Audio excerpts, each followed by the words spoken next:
Me cansé, pero menos que ayer, ¿ah? Supongo que poco a poco me iré acostumbrando. En lo que va de la semana hemos aprendido cómo podemos deliberar a partir de un asunto público de participación ciudadana y cómo se han elegido las autoridades en el Perú desde el siglo XIX. Y el día de hoy averiguaremos cuánto participa la juventud en los asuntos de la escuela y de nuestras comunidades. Y esto nos servirá para pensar en las acciones que pueden proponer las y los adolescentes en la escuela y la comunidad para promover la participación ciudadana, responsable e informada. Pero, ¿cómo lo haremos? ¿Cómo puedo saber cómo y cuánto participan las y los adolescentes en los asuntos importantes para sus escuelas o comunidades? A ver, piensa. ¡Oh! ¿Qué es eso? A ver.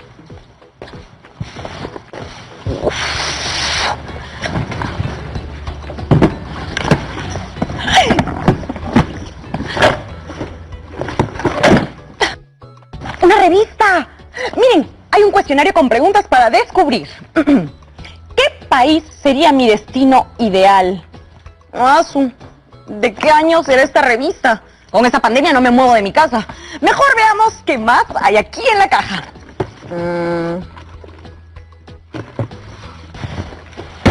¿Una torta? ¿Qué hace una torta aquí?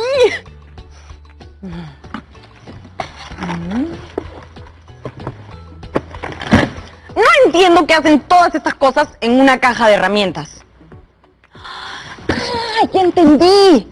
Todos estos objetos son herramientas, pero herramientas estadísticas. En la revista había un cuestionario. La torta puede ser un gráfico circular y... mira, estos caramelos, bueno, parece que forman un gráfico de barras. Aplicándolas, vamos a saber cómo y cuánto participan las y los adolescentes en asuntos importantes para sus escuelas y tomar decisiones. Reconoceremos nociones estadísticas sobre el cuestionario, los tipos de preguntas, la presentación de resultados mediante tablas o gráficos estadísticos y los analizaremos e interpretaremos. Con todo esto seremos capaces de tomar mejores decisiones sobre las acciones que vamos a proponer para promover la participación ciudadana responsable e informada. Y lo mejor es que nuestros argumentos tendrán una base estadística. Esto quiere decir que serán muy contundentes. Y ahora, ¿por dónde empezamos? ¡Ajá! Creo que ya sé quién nos puede ayudar.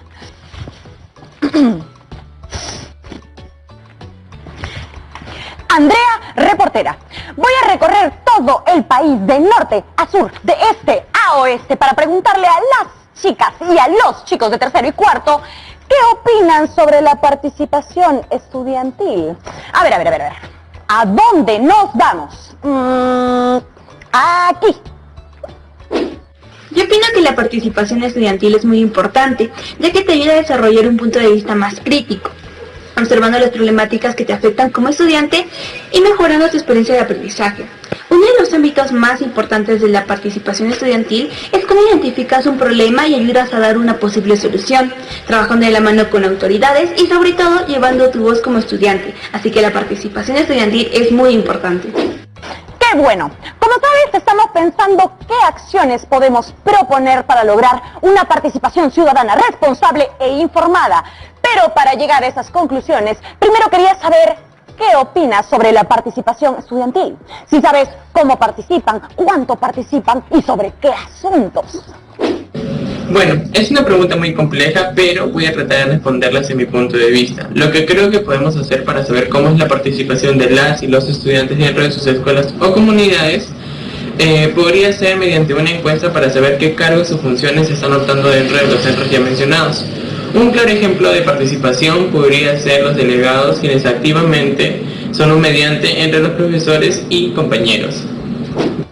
¡Ay, qué buena idea! Estoy segura que con esa herramienta conseguiremos información muy valiosa. Bueno, muchísimas gracias por habernos acompañado el día de hoy.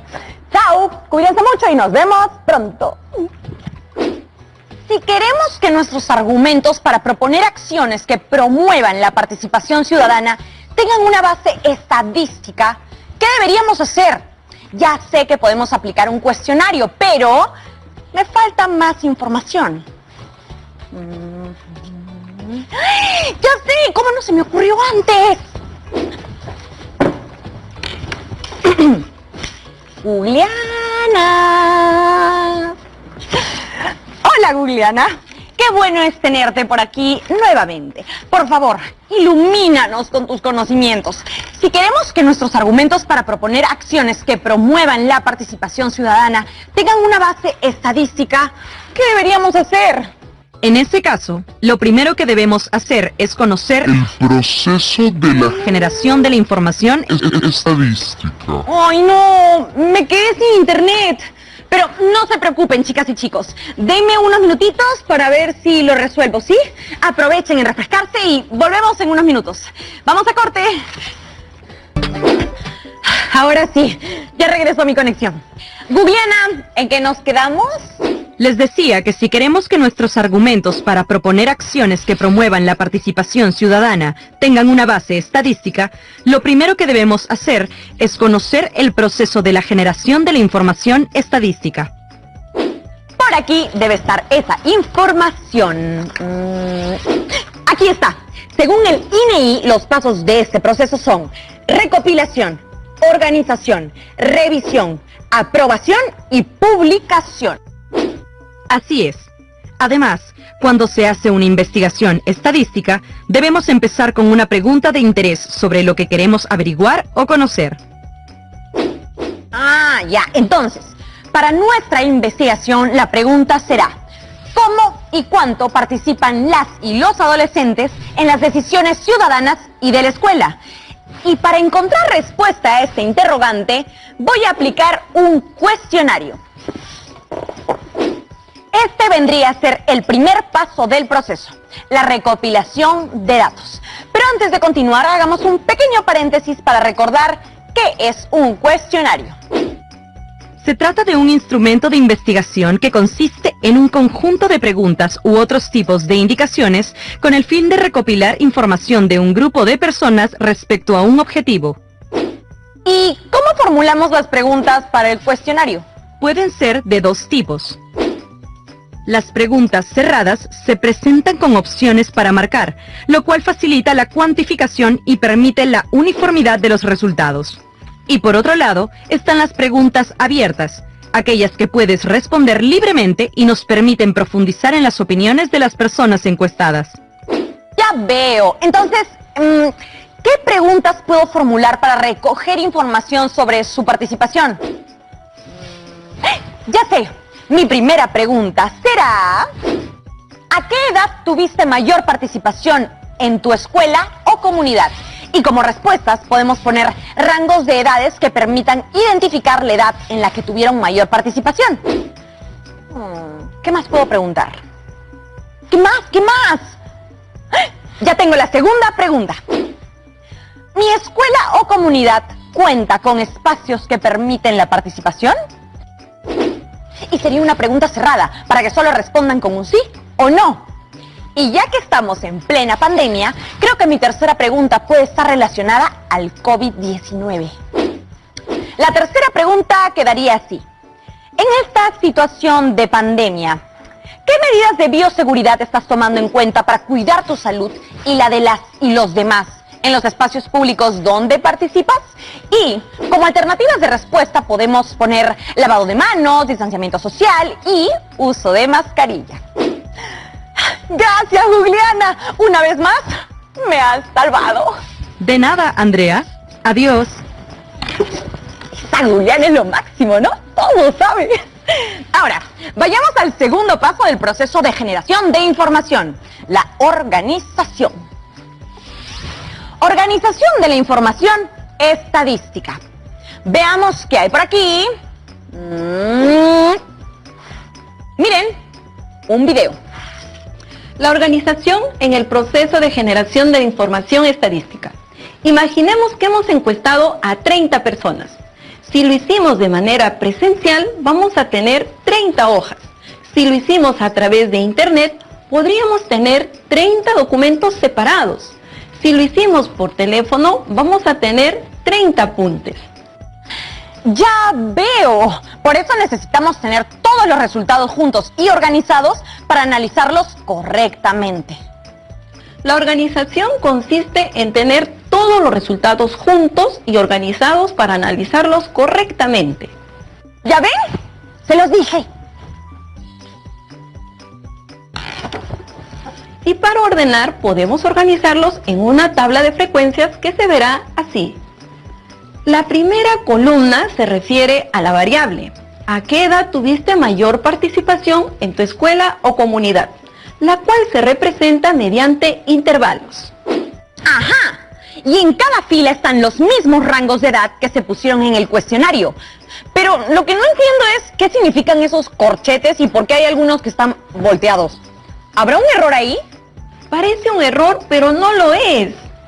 ¿Qué? ¿Me habló a mí? Sí, Andrea. Mi nombre es Angélica Carguas y soy profesora de matemática. ¡Wow! Cada día la tecnología me sorprende más. Como te decía, no hay error, pues los datos de la primera pregunta se han tenido que agrupar en intervalos para facilitar la organización de la información. Esos corchetes no están volteados, sino abiertos. En el rango de 7 a 10, vemos que el corchete que acompaña al 7 está cerrado a la izquierda. Eso quiere decir que dicho intervalo incluye las edades iguales o mayores que 7 años. Y al otro lado, en el corchete que acompaña al 10, está abierto a la derecha. Eso significa que el intervalo incluye edades menores a los de 10 años. ¡Ah! Ya entendí. Cuando el corchete está abierto, no incluye al número dentro del intervalo. Y cuando está cerrado, sí lo incluye. ¿Y qué significa marca de clase? La marca de clase de un intervalo es el promedio de su límite inferior y superior. Para el primer intervalo, la marca de clase sería 7 más 10 sobre 2. O sea, 8,5. Así es. Ahora vayamos a la siguiente columna. Cuando hablamos de frecuencia absoluta, nos referimos al número de veces que se repite un dato. Eso quiere decir que 14 de las personas entrevistadas respondieron que tuvieron una mayor participación en los asuntos de sus comunidades o escuelas mientras estaban en el rango de edad de 7 a menos de 10 años. Sí. Ah, ¿y qué significa frecuencia acumulada? La frecuencia acumulada es la suma de las frecuencias absolutas de todos los valores inferiores o iguales al valor considerado. Por ejemplo, la frecuencia acumulada del intervalo de 7 a menos 10 años es 14.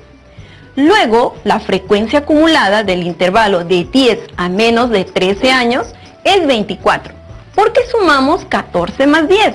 Y la frecuencia acumulada de 13 a menos de 16 años es 28, porque sumamos 14 más 10 más 4. Sí, eso quiere decir que entre las personas encuestadas, 28 afirmaron que tuvieron mayor participación en sus comunidades o escuelas cuando tenían entre 7 y menos de 16 años. Y al final de la columna de frecuencia acumulada vemos el número 30. Ese es el número de la muestra, N, es decir, el número de encuestados. Claro, porque es como el acumulado de todas las encuestadas y los encuestados. ¿Y qué hay de la frecuencia relativa? Ah, la frecuencia relativa se obtiene dividiendo el valor de la frecuencia absoluta entre el valor de la muestra. Por ejemplo, 14 entre 30 es 0,4666. Y en la última columna tenemos la frecuencia relativa porcentual, que es nada más y nada menos que el porcentaje de la frecuencia relativa. Con este dato podemos saber que 13% de las personas encuestadas afirman haber tenido entre 13 y menos de 16 años cuando tuvieron mayor participación en sus escuelas y comunidades. Aquí tengo otra conclusión. El 47% de los encuestados afirma haber tenido mayor participación en su escuela o comunidad cuando tenía entre 7 y menos de 10 años. Así es. Por otro lado, existe una forma de representar la misma información, pero de manera más visual y más gráfica. Ah, claro, utilizando histogramas y un polígono de frecuencias. Así es. Primero hablemos del histograma. Este tipo de gráfico se utiliza para representar variables cuantitativas continuas.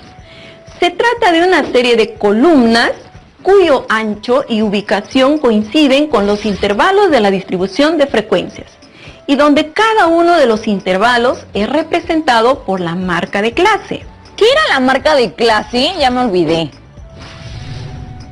La marca de clase es el punto medio de cada intervalo. En el eje horizontal están representadas las edades que tenían los entrevistados cuando tuvieron mayor participación en los asuntos de sus escuelas y comunidades, mientras que en el eje vertical vemos la cantidad de entrevistados. ¿Y qué hay del polígono de frecuencias? Para graficar un polígono de frecuencias, solo hace falta unir los puntos medios de los lados superiores rectángulos del histograma. Me gusta este gráfico porque evidencia el crecimiento o el decrecimiento de la participación en la escuela o la comunidad de los entrevistados según su edad. Sí, precisamente por eso existen diferentes tipos de gráficos. Cada uno evidencia diferentes características de la información. Y es por eso que debemos saber cuál de ellos utilizar para que nuestro análisis sea más asertivo. Para esta pregunta se han agrupado los datos. Por ello hemos elegido graficarlo con histogramas y polígono de frecuencias. Y regresando al proceso de la generación de la información estadística, ya sabemos que los siguientes pasos serán revisar los datos registrados, aprobarlos y finalmente publicarlos. Y ahora que ya terminamos de conocer todos los pasos del proceso, creo que ha llegado la parte más interesante de la estadística: analizar los datos, expresar conclusiones y tomar decisiones. Así es, veamos según los datos de la tabla. ¿Cuántas personas fueron encuestadas? Según la tabla, 30 personas fueron encuestadas. Chicas, chicos, anímense a responder. Aquí les suelto otra pregunta. ¿A qué edad o edades las personas encuestadas tuvieron mayor participación dentro de sus escuelas o comunidades? ¿Qué ocurre con la participación de los encuestados mayores de 22 años? Con la información recopilada, he descubierto que las personas menores de 10 años son más propensas a participar, mientras que a partir de los 16 años la participación es casi nula. Y ni qué decir con las personas mayores de 22 años. Este análisis me lleva a reflexionar por qué participamos menos en los asuntos de nuestras escuelas o comunidades conforme vamos creciendo. ¿Qué decisiones podemos tomar respecto a la poca participación de las y los adolescentes en asuntos de nuestras escuelas o comunidades? ¿Qué conclusiones podemos formular respecto a la participación de las y los jóvenes en la vida de la escuela y comunidad? Creo que esta información es muy valiosa para pensar en qué acciones proponer a las y los adolescentes en la escuela y comunidad para promover la participación ciudadana responsable e informada. Por ahí se me ocurre que podría ser reconocer el liderazgo de niñas, niños y adolescentes en la construcción de una sociedad solidaria que construye el bien común para que no se desanimen y sigan participando. Esa es una muy buena idea. Muchísimas gracias por habernos acompañado el día de hoy. No te preocupes, Andrea. Puedo acompañarte cuando me necesites. Así será. Hasta la próxima. ¿Y qué tal? ¿Cómo les fue? Hoy analizamos y reconocimos algunas nociones básicas sobre la encuesta, el cuestionario, los tipos de preguntas, la presentación de los resultados mediante tablas y gráficos estadísticos, y analizamos las mismas para tomar decisiones. Además, aprendimos a reconocer el valor y la importancia de la información objetiva que nos proporciona la estadística para analizar y tomar decisiones. Recuerden que las conclusiones obtenidas a partir de la información de las tablas y gráficos nos servirán como sustento para nuestra propuesta de acciones que promuevan la participación ciudadana segura e informada en la escuela y comunidad. No se pierdan el programa de mañana a la misma hora y en el mismo canal, porque conoceremos un poco más sobre las diversas medidas de bioseguridad que deben garantizarse en los diferentes espacios de participación. ¡Nos vemos mañana! ¡Adiósito!